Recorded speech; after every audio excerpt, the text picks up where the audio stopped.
Welcome to the Open Source Podcast. I'm Bruce Pendry, your host, and this is where we dive into the world of startups, innovation, and entrepreneurship. Join us as we speak with founders, industry leaders, and venture capitalists about scaling businesses, securing funding, and pushing the boundaries of technology. Whether you're a startup enthusiast or a seasoned entrepreneur, this is your Open Source for insights and stories that fuel growth and success in the tech world. For our inaugural episode, we've got Nivi Jayasekar, co-founder and CTO at Banquet Health. Banquet is looking to revolutionize the food management systems we have across our hospital environments. Nivi, welcome to the show. It's fantastic to have you here. Like I said before, I'd love to dive into our first question of, can you start by telling us a bit about your background and what led you to found Banquet Health? Yeah, definitely. So, just to give you a little intro into us, Banquet Health, we're an early stage startup, kind of at the intersection of healthcare and nutrition. And we help hospitals manage food operations and help hopefully improve patient health outcomes in the process. I think for me, my journey to starting Banquet really started in my childhood. I was a sickly child and also a picky eater, both of which drove my parents nuts. Luckily, we had two pediatricians in the family back in India, my uncle and great uncle. They were just a phone call away. And the interesting thing about India is that it has this unique blend of both modern medicine and traditional practices like Ayurveda. And so my uncles would guide us on my parents mostly, but they would guide us on when to use food as medicine and when to rely on more modern treatments, oftentimes mixing the two to really keep me healthy. And I think that the early understanding of that kind of nutrition and holistic health philosophy really stuck with me even after we immigrated to America. At Carnegie Mellon, I got into machine learning and applied it to health outcomes, specifically for lung disease patients. And I found it was a perfect blend of my love for data and my fascination with health. And then later, when I met my co-founder, we realized that the experience that we both had gained in fintech, which is similarly complex, heavily regulated industry that has undergone a lot of innovation in the past decade, could also be applied to healthcare nutrition, which is an area that's really ready for transformation. And for me, it's personally a chance to take my experiences and turn them into something that can make a difference. Absolutely. That's a great answer to go over. You mentioned your co-founder Charlton there as well. And I think it's so fantastic to be able to work on a product and a solution to a problem that is so vast. I too have been in hospital, and it can suck at times when you're really hungry. And in the UK, we have the NHS, and your parents or whoever family members that are nearby always end up going down to the local coffee shop or food establishment nearby to get your food. You don't actually end up eating the hospital food, and the amount of wastage there is huge. So I think it's awesome to see kind of the solution that Banquet Health is providing, and one that's connected to such a long journey for yourself as well. I think one thing for me is, you and Charlton, you've found the idea. What were some of the key challenges when kind of thinking, how are we going to attack the healthcare space? It's no small feat. What were some of kind of the initial challenges and hurdles that you faced bringing Banquet Health to life? Yeah, that's a great question. I think one of the most complex aspects of working in healthcare is just the amount of regulations and regulatory and bureaucracy that you have to navigate in the space. And so we started the company pretty much as COVID was, wrapping up. But at the time, hospitals were still heavily practicing, all the appropriate precautions needed to keep their patients safe from COVID. And so it was very difficult to get into hospitals and shadow users, which was something that we really needed to do earlier on to make sure that we were building the right product. And so, one thing we had talked to a lot of different hospitals, we finally got in. And when we went in person, the experience of working with seeing the patients in real life and seeing the kind of problems they encounter helped us really build better software. I would also say regulations in general is like an ongoing area where hospitals have to be very careful about what they do and don't do. And so we as a company have always, tried to have everything that they need ready up front, and really like help them gain that comfort as we go deeper into their workflows. Absolutely, absolutely, and it's a space that's been dominated by two kind of providers, right, up until this point for decades Yeah. now, and I think is ripe for disruption. And I think if you can improve patient outcomes, improve patient experience, it's going to be exceptional to overcome those hurdles and worth the regulation hoops to jump through. So Yeah. let's that should be nice to segue into diving into the tech side of things. How does Banquet leverage the technology side of things to improve food management in hospitals, and what role does data play in your solution? You mentioned your background or your kind of interest getting into machine learning. How does an AI how does that? Yeah, no, that's a great question. So I would say that the software in the current space is very outdated, and our customers are eager to see the kind of high quality software that they are used to in consumer or prosumer spaces like Google Workspace, Slack. And it's very different in their world. Most of their software is not on cloud. Even if some parts are on the cloud, their data is very siloed, and they often ask us, well, if this information's already there, I put it in there, why can't I just get it to do this one other thing? And so I think that that's an area where hospitals are a lot of hospitals are not running are under operating loss because they're not able to take the services that they provide and also make sure that they're financially solvent with all the work that they do.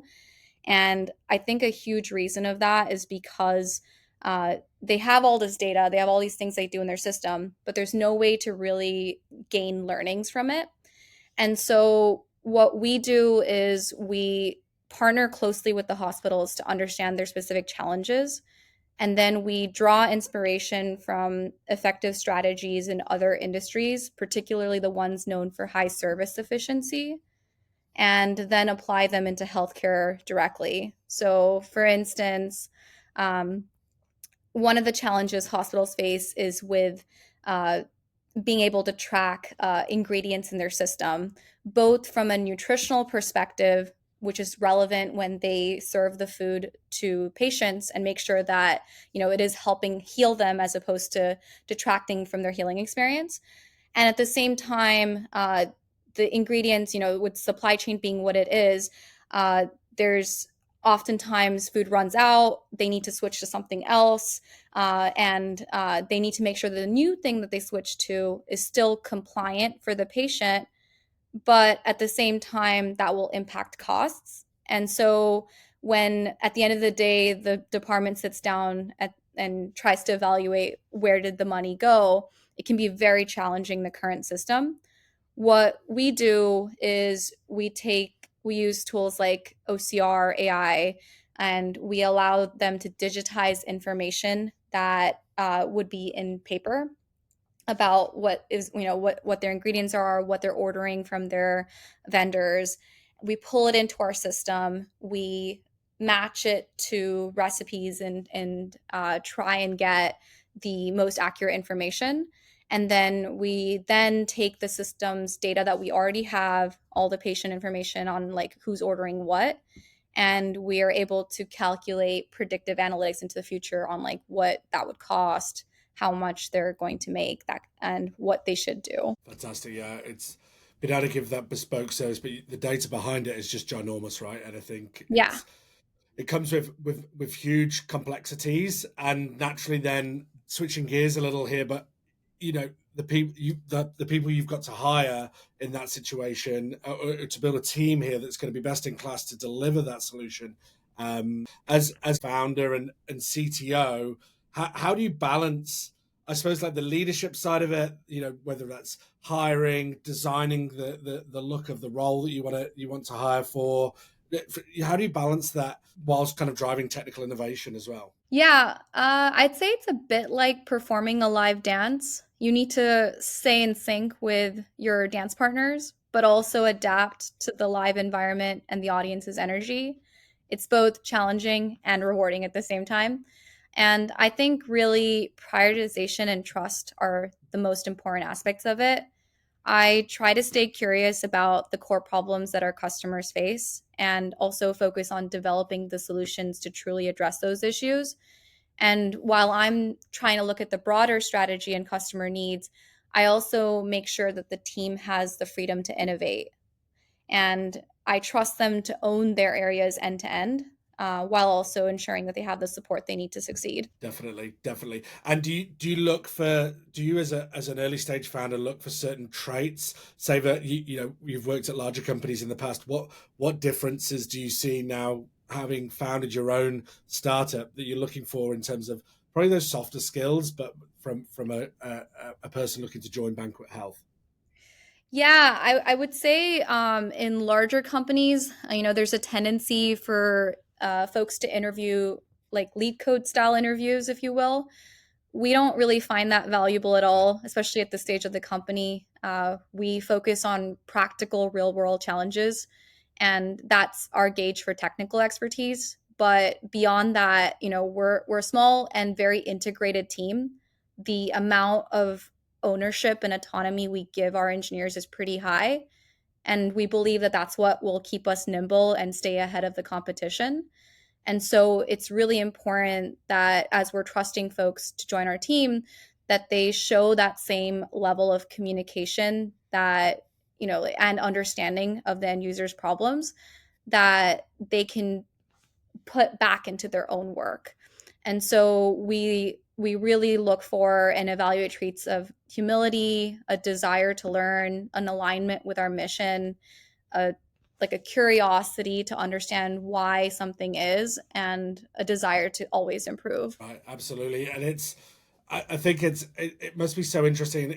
We as a talent leader, I come across so many founders that are taking their first leap into the startup world, and it's like I think so many would love to hear about what how did you get to the point where I'm going to design my talent roadmap, right? Like for someone like myself and the team here with what I do, that's second nature, right? We've done it and we've seen so many startups build and you get the data on it. How did you and Charlton sit down and go, okay, this is the first hire that we need to make from a skill set perspective? Did you get outside influence and mentorship? Was your capital partner, a big influence there? How did you go about building those early foundational or making the decision on the early foundational hires that you wanted to make? Yeah, that's a great question. So I would say it's a mix of whatever the reality of our land was at the time. Every time we're doing a hiring process, and also where we're looking to be in the next year or two, and how long it takes to hire. The candidates typically it takes somewhere between like 1 to 6 months. You have to give some bandwidth for hires to take time to come in and then onboard. And then what are, if certain things are true, then do we need to accelerate hiring to meet those needs?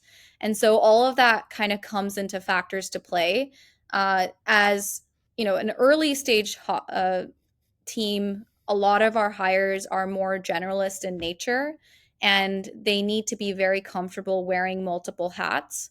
And so communication is a really, really strong trait that we look for. And we look for people who can play multiple roles and be more of a generalist, and people who maybe have seen how a successful startup scales in the future, but are willing, but have never maybe had the chance to build it for the first time on their own. And they want the opportunity to do so. So that's like a really great role to hire for at this point in time. Definitely when we get bigger, we're going to start hiring more specialized roles. I would say like an infra specific individual or a front end only person who can keep more of a focus around front end strategy. probably at some point middle management. Those are all areas. Also, like an integrations only engineer. Those kinds of roles are more specialized, and you we might have, we will eventually have needs for where generalist engineers can't fulfill every single one of these. But I think that timing for our company has to feel very organic, and needs to come when we're at like a certain scale of either real number of users, real number of company, like real number of customers that we're working with, or real number of people in the company. And when those things happen, we will make those specific hires. Absolutely. I think you touched on it Yeah. there, but just how right in the early days, right, you want to be looking for 4x4s almost, right? That they can cruise down one path if you need, but they can jump into the off-road terrain of coding, Yep. whether it's front end or back end, and using those generalist skills to wear multiple hats. How does that work for you? I'm really interested to see how it worked for you and Charlton, and still, I suppose you're still very early in the Banquet journey, but in terms of like from a sales perspective, right? How did how did you decide to tackle your go to market? Have you made a sales hire yet? Is that something it's been very founder led thus far? I know you've had great success in bringing on healthcare systems, but how did you tackle the non technical side? And I know that you and Charlton have a blend of experience across both.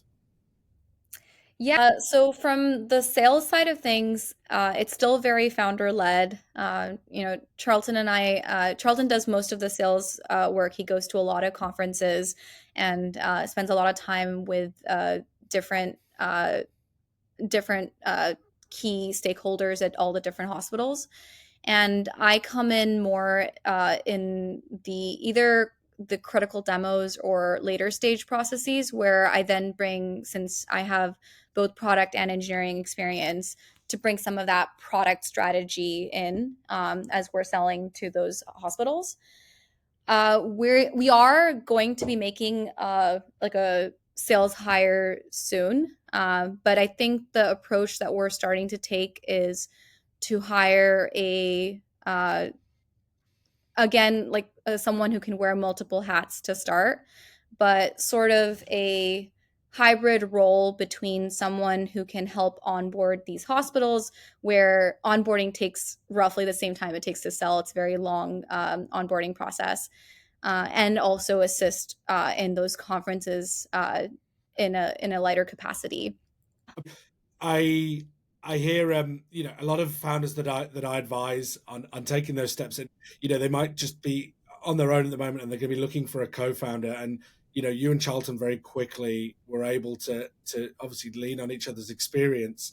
And you translate that down to founder-led marketing as well, right? About yourself promoting new releases, pushing out kind of new updates to the wider world, and promoting new hires that you've made and welcoming them on board and making that kind of public.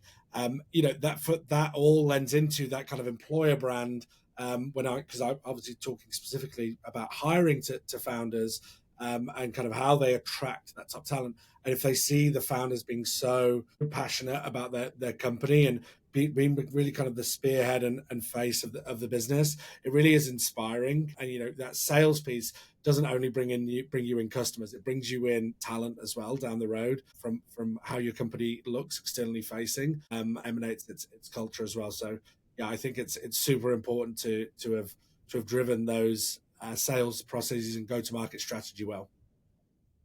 Yeah, definitely. I would say uh, a lot of our CSM candidates are coming pretty much organically from just seeing what work we're doing out there, and wanting to be a part of this greater mission to transform a space that they feel like haven't been getting a lot of love. Absolutely. So looking ahead to the future now, I really envisage a future of where, like, if any of us touch and hospital systems, we're going to be using the Banquet Health app to utilize and implement our own nutritional diets while recovering from whatever we're in there for. But what does the future hold for Banquet? Do we have any kind of big, exciting developments and new features on the horizon at the moment? Yeah, there's a lot of new features that we're working on. I'd say in general, we're working on expanding our capabilities to help switch hospital leadership instead of reactively addressing problems to being more proactive, both with routine challenges like uh, emergency diet changes. Doctor comes in, changes the diet, and then now the patient needs a completely different set of food that they're allowed to have. Supply chain disruptions, which can cause problems as well because you need to make sure that the patients are still getting food they're allowed to eat and is solving their nutritional concerns. And then also tackling broader and bigger issues like staff retention, regulatory compliance, and optimizing the end patient care outcome. And so for us, what we're thinking about is really how do we help empower hospitals to create a culture of service excellence through our software and any kind of support we can provide. Absolutely, and I think across the broader healthcare system, it's so incredible to see kind of how AI is going to impact that, whether that's through clinical applications all the way to kind of support services, dietary requirements, supply chain.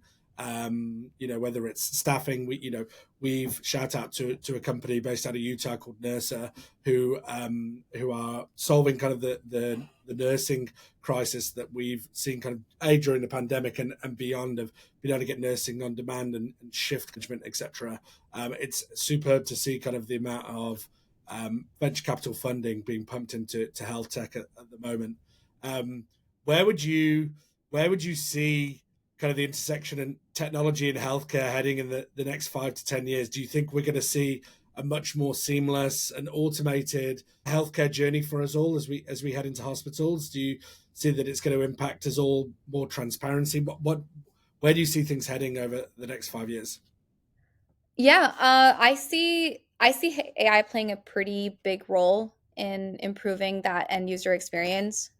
It's going to come in a lot of different areas. Where we see a lot of value is around both digitizing data that isn't coming into the system that would have a materially positive impact on end patients, and enabling that to come in, being making it sync and make sense with everything else that's going on, as well as around predictive analytics and helping proactively anticipate patient needs before they happen, helping staff be more proactive and front-footed with anything that uh, the patient needs even before the patient necessarily complains about it.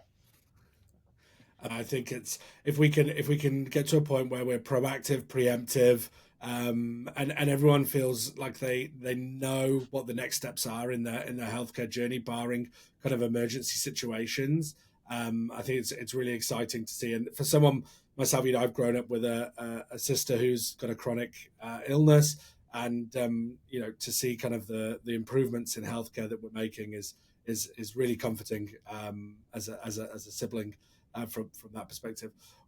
Switching again, kind of path a little here, but I would love to dive into a little bit more about you, Nivi, and Yeah. understand. You've obviously been through this journey. You're still early on, but you've tackled probably a lot of challenges, a lot of unforeseen hurdles that you've had to leap, as you've lifted Banquet off the ground. What advice, or what were those challenges? And from just being a founder, whether it's the time you've had to put in, or balancing family life and work life. But what advice would you give to founders making to look to have an impact on their business first and foremost? Yeah, that's a great question.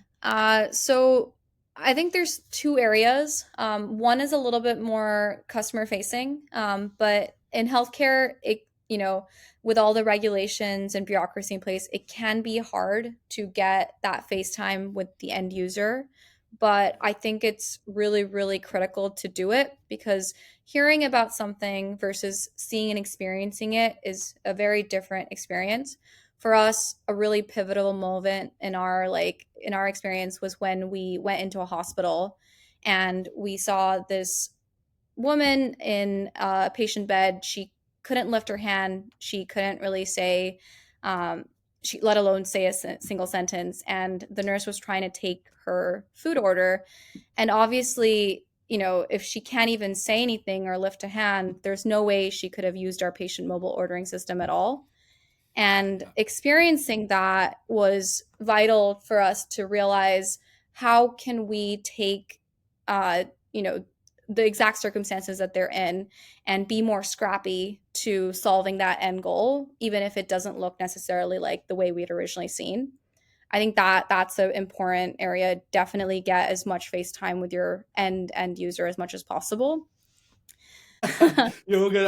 I think like for you guys at Banquet, I think it's so critical in terms of like getting that end user FaceTime because so many startups I get, I'm like, how many of your prospective customers have you met? Oh, a couple. And I think like you don't truly understand.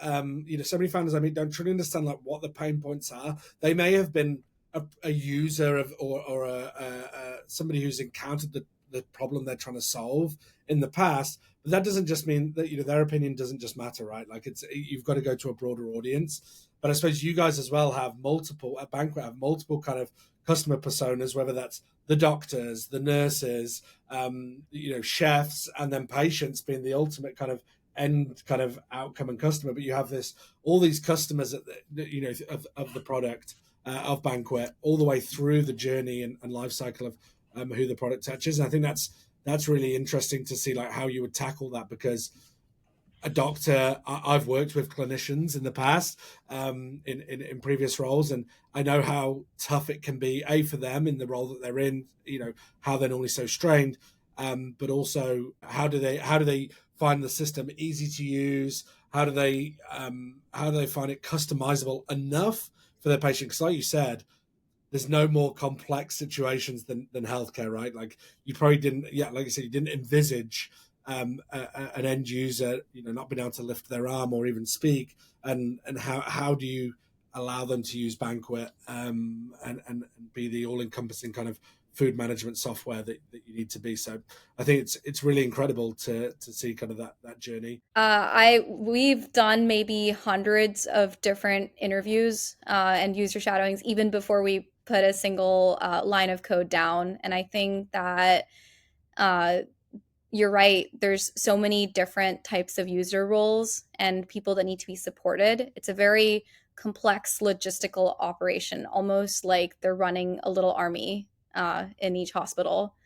And so all of that experience, like making software to have them better manage it, but also making sure that software is as easy to use and intuitive as possible is challenging, but also rewarding. And I think spending that much time with people is where we really get that learnings and make it a better experience.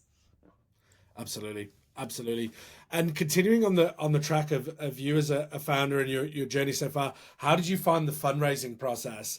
Is it something that you'd had experience of before? Was it a completely new process to you? How did that go? And what did you look for in a venture or funding partner when trying to raise capital? Yeah. I've seen the fundraising process from like lesser capacities before, but this is my first hands-on experience being fully involved in it. And I think at an early stage in the company, the biggest thing you can really get from any partner is not the capital, but the points of leverage and the access that they can give you, particularly if you're working with customers that are harder to access. Maybe they have bigger ACVs, but they're less of them, or they're not as easy to interact with.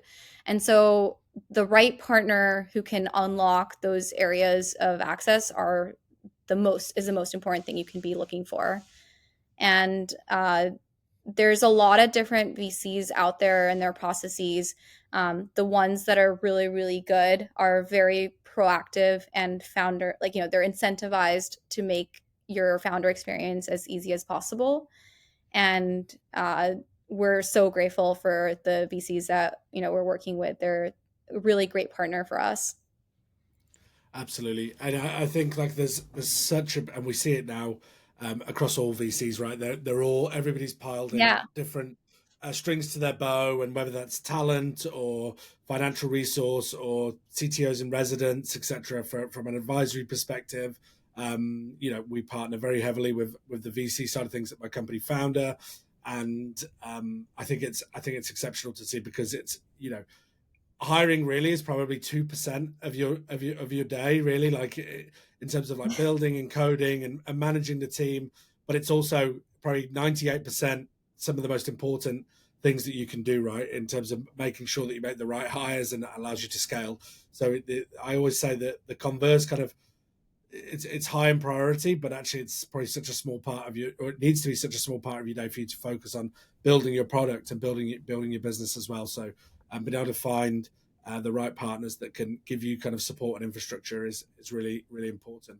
And actually, hiring was where I got one of those. I think you were asking earlier what if I had any points of like advice or feedback to give, and I actually remember what it was, but it has to do with hiring. So when we, you know, every time you do hiring, it's always a funnel. It's always a funnel, and there's different stages in each one, and you can always increase, like, you can grow the funnel by widening the parameters, or if you're getting a lot of good candidates, you can tighten it and you can be more picky.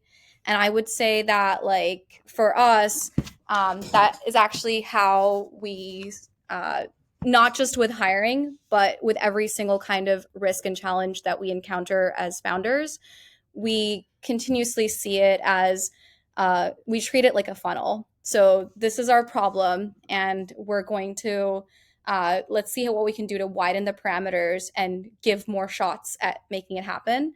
Or this is working really well. Let's tighten the parameters and just look for getting the best out of it. And that, I think, has been a really big learning for us as founders, where it enables us to keep moving forward at every point in time.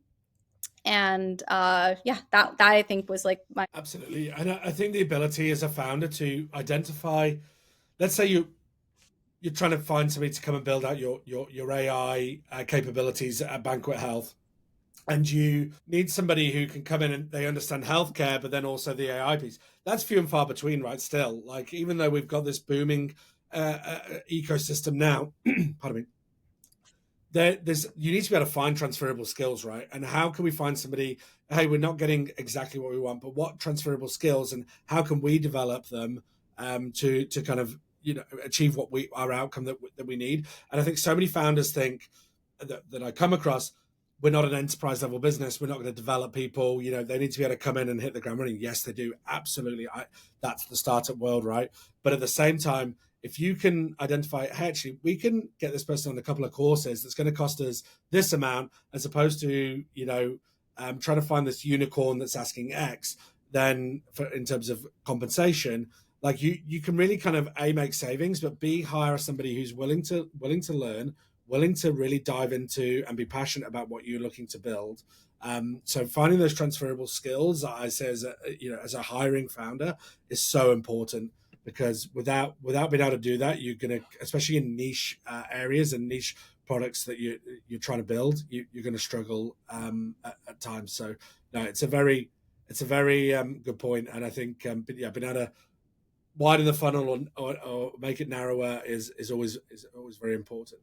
And what were some of the resources that have been particularly valuable to you so far? Have you found any kind of like repositories of info, or meetups, or anything, that where you could kind of iterate and collab with founders at other businesses, or, again, leaning on venture partners? What kind of resources did you find the most helpful as you've navigated your journey as a founder? Yeah, there's a lot of different communities out there, and obviously literature as well. The I would say that with founders, in portfolios, usually the VCs provide resources to help connect the different founders and also provide access to tooling and functionality there. Um, my one of our engineers, as he was trying to solve a very obscure problem in the healthcare space on how to set up something called mirth, managed to find people on Reddit to get in touch with and solve that problem, and then eventually found us a Slack community, essentially, where we regularly go to solve any kind of issues with that particular technology. I think that everyone, especially with the whole process of starting a company and building something new, everyone we've encountered along our way has been very helpful to us. And there are a lot of different communities and resources that may not 100% fit to your situation, but you can always learn something from, and then you can contribute back to that community, and then over time it becomes even more rewarding. No, absolutely. No, I appreciate that. It's so, I think gives a hint to founders that will be listening to the podcast on how to think outside the box. Utilizing Reddit. I know obviously a font of information or misinformation at times, but also a great community. And that's really thinking outside the box, how to get on there and find kind of Slack communities that can help you, and external people that are going to have probably quite a large impact on your business. But being able to lean on community is massive. Well, Nivi, it's been an absolute pleasure having you on the show. Before we wrap up, where can listeners find more information about Banquet and follow your journey? Yeah, definitely. So you can check us out at banquethealth.com, banquet like food, when you go and celebrate, BANQUET, and then health.com. We're also on LinkedIn, so feel free to follow us there and stay in tune. Awesome. Thank you so much for sharing your story with us, Nivi. And we wish you and Banquet the continued success that you're having. And it's been absolutely fantastic to have you on our inaugural episode of the Open Source Podcast. Thank Thank you you. so much, Bruce.